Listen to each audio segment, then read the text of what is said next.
Hello मेरे प्यारे दोस्तों, कैसे हैं आप सभी। मुझे आशा है आप सभी अच्छे होंगे और ठीक होंगे। आज हम लोग करने वाले हैं पार्ट 7 और इसमें हम लोग क्वेश्चन नंबर 14 सॉल्व करेंगे। मैंने आप लोगों को पार्ट 6 तक में क्वेश्चन नंबर 13 तक पूरा बता दिया है और मुझे आशा है आप सभी देख लिए होंगे और समझ गए होंगे। और आज हम लोग क्वेश्चन नंबर 14 को बहुत अच्छे तरीके से समझने वाले हैं। और ये जो चैप्टर है इसमें सभी क्वेश्चन एक ही तरह से है, तो आप लोग अच्छे तरीके से समझने का प्रयास कीजिएगा और क्वेश्चन जो आपसे खुद से बनता है वो खुद से सॉल्व करने का भी कोशिश कीजिएगा। तो चलिए क्वेश्चन नंबर 14 को हम लोग पढ़ते हैं और आप लोग भी अपनी अपनी बुक से पढ़िए। पहला इसमें कहा गया है, जांच कीजिए 7 + 3x 3x³ + 7x का एक गुणनखंड है या नहीं है। गुणनखंड है या नहीं है ये मैंने आप लोगों को क्वेश्चन नंबर 12 में बताया है और क्वेश्चन नंबर 13 में भी बताया है और आज हम लोग क्वेश्चन नंबर 14 में भी यही करने वाले हैं। तो चलिए करते हैं। इसमें हम लोगों को px और gx दिया नहीं गया था, मैंने माना है कि px का मान मैंने इतना मान लिया जो हम लोगों का दिया है। कहा गया इसमें जो क्या है, हाँ ये दिया है यहाँ पे 3x³ + 7x गुणनखंड है या नहीं है, तो इसको मैंने px माना है। और जिसे भाग दे निकालने के लिए कहा गया है, जिसको हम लोग को पूछा गया कि ये है या नहीं है, तो उसको हम लोग gx माने हैं। तो 7 + 3x और आप लोगों को भी इसी तरह से मान के ही आगे सॉल्व करना है। तो चलिए सॉल्व करते हैं। तो यहाँ से देखिए, अब हम लोगों को देखना है कि ये जो gx है वो px का गुणनखंड है या नहीं है। तो हम लोग क्या करेंगे, तो जो gx है उसके बराबर में 0 कर देंगे, लेकिन 0 करने से पहले हम लोग क्या करते हैं, तो इसको सबसे पहले हम लोग सीधा करके लिख देते हैं, यानी 3x को पहले और 7 को बाद में लिख देंगे। अब यहाँ से हम लोग करते हैं 3x + 7 के बराबर में 0 और यहाँ से हम लोग x का मान निकालेंगे। तो ये प्लस में 7 इधर आएगा तो ये -7 हो जाएगा, ये यहाँ पे गुना में है इधर आएगा तो ये भाग हो जाएगा।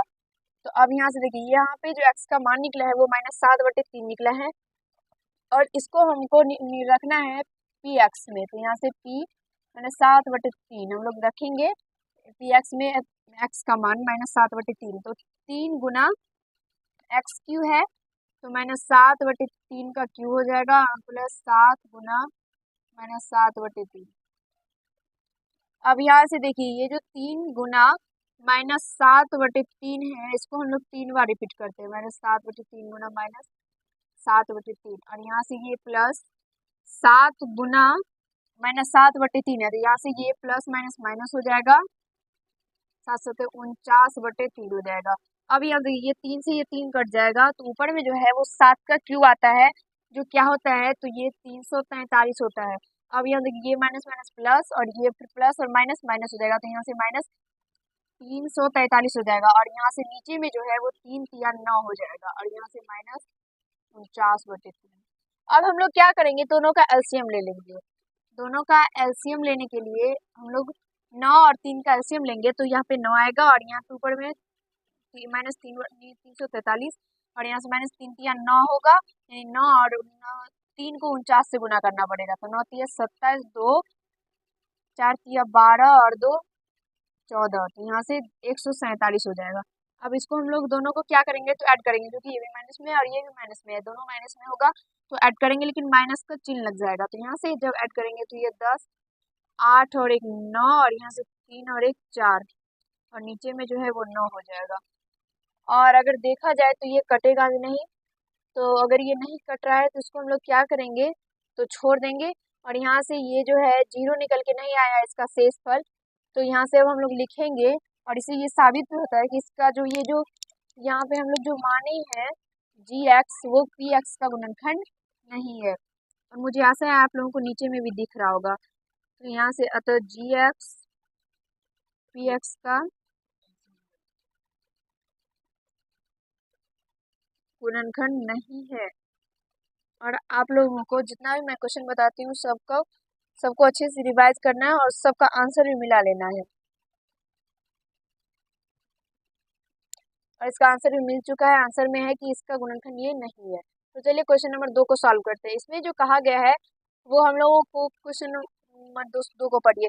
जांच कीजिए कि x + 2 बहुपदों x³ + 3x² + 5x + 6 और 2x + 4 का गुणनखंड है या नहीं। इस जो हम लोग px के बराबर में सबसे पहले माने हैं गुणनखंड और जो qx के बराबर में माने हैं गुणनखंड, ये जो दोनों हम लोगों का जो बहुपद है, इस कहा गया है कि ये जो gx माने हैं ये gx ये दोनों का गुणनखंड है या नहीं है, वो हम लोगों को निकालना है।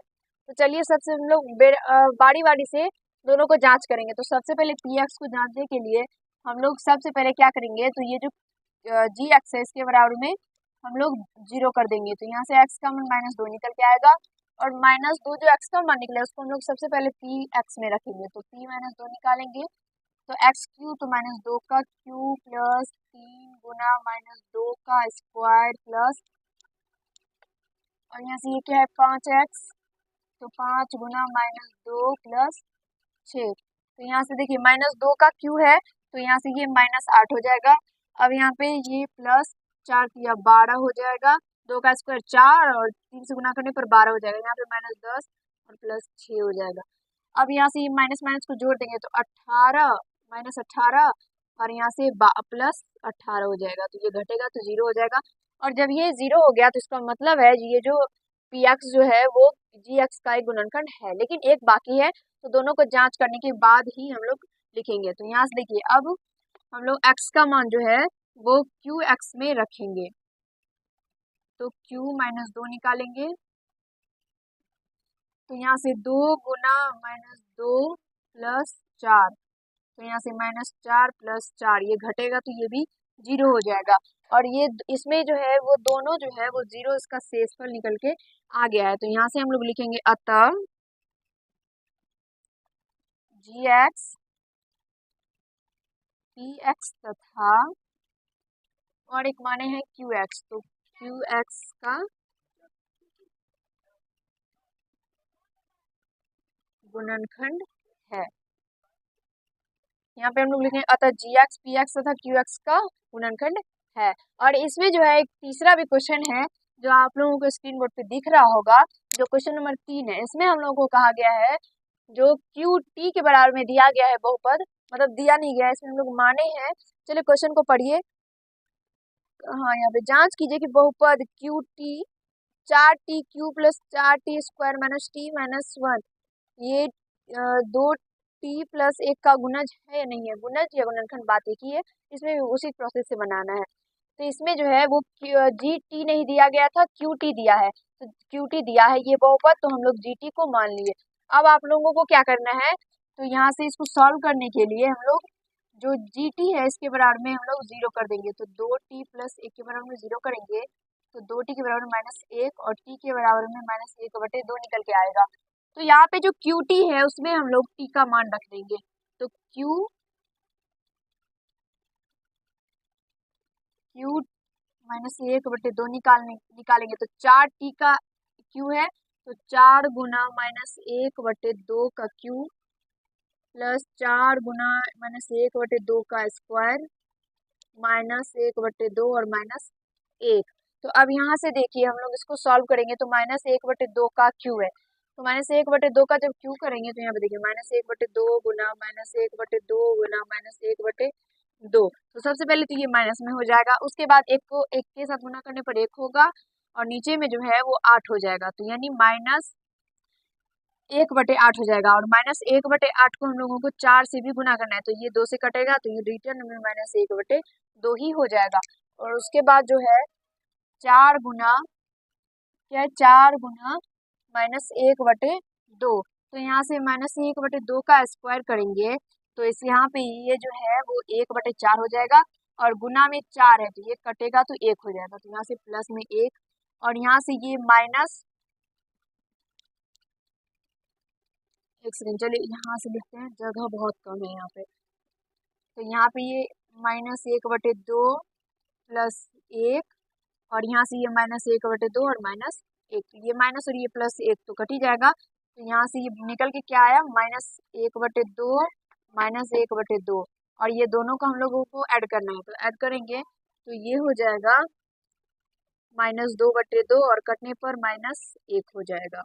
तो -1 होने के बाद आप सभी को पता ही है कि यहाँ पे क्या लिखना है, तो यहाँ पे लिखेंगे आप लोग जो ये जो जी टी है वो क्यू टी का गुणनखंड नहीं है। बस सिंपल सा है, इतना ही इसको सॉल्व करना है।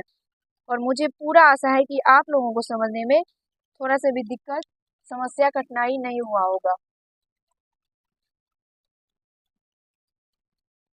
और यहाँ से अगर देखेंगे तो इसमें कहा गया है क्वेश्चन नंबर जो 14 है उसका तीसरा में भी हाँ है, इसका मतलब जो ये है ना, ये भी उसका गुणन है। तो चलिए देखते हैं कि कहाँ पे मिस्टेक हो चुका है हम लोगों का।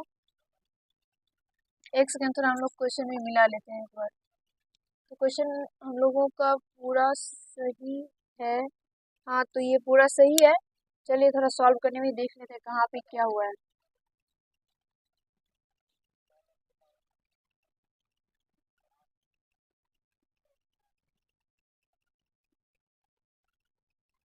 तो आप लोग भी थोड़ा देखिए, हम भी थोड़ा देखते हैं, उसके बाद देखते हैं इसमें क्या गड़बड़ हो गया है।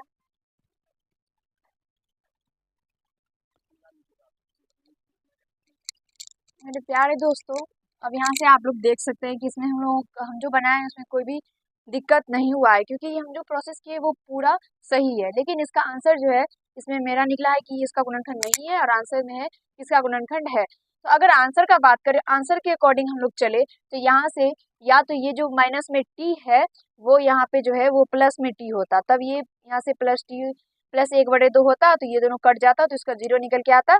तो यहाँ से जो इसका आंसर जो है वो ठीक ठीक मिल जाता। तो या तो प्रश्न में कहीं गलती है या तो फिर आंसर में कहीं कहीं ना कहीं मिस्टेक है, क्योंकि हम लोगों का जो भी प्रोसेस है वो पूरा सही है। अगर आप लोगों का जो बुक है उसमें क्वेश्चन अगर कुछ भी अलग है तो आप लोग जरूर कमेंट में बताइएगा।